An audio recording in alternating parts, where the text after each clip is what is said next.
Alright guys, so the next thing that we want to do here is figure out how far we go on one rotation, since that distance across wouldn't make sense. So to do that, I've made this mark on the floor here, just some electrical tape, and we can make this real easy by using the reflector of the bicycle tire.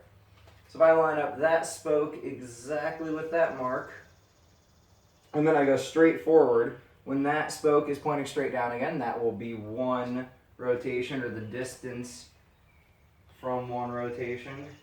It's very close to that crack, just slightly beyond. Let me grab some chalk here, mark that.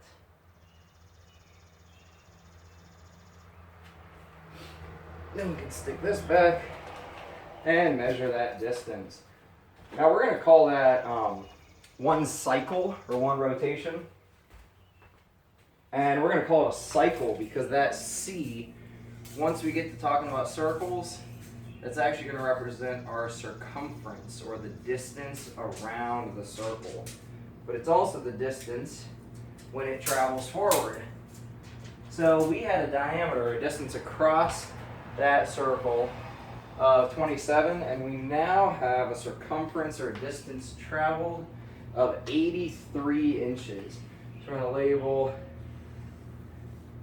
that one of those is C. That is 83 inches. And again, we're only going to work in inches right now because that makes life easier.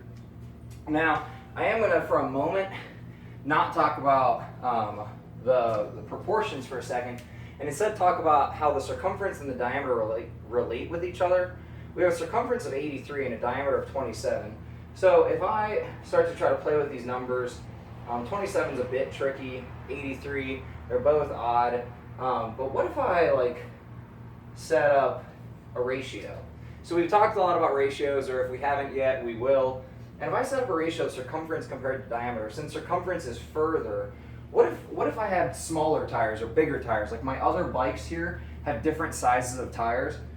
So how is that ratio going to compare with distance I can travel compared to size of the tire? Obviously, the smaller the tire, the shorter the distance I can travel, but what about some relationship between the two of those? So if I take 83 and put that over 27, I'm going to insert a question right here into the video, and probably actually switch videos to show you some calculations here. So the question really is, if we look at the comparison of circumference and diameter, what is that going to make happen? And will that relationship hold true no matter what size of bike tire we have?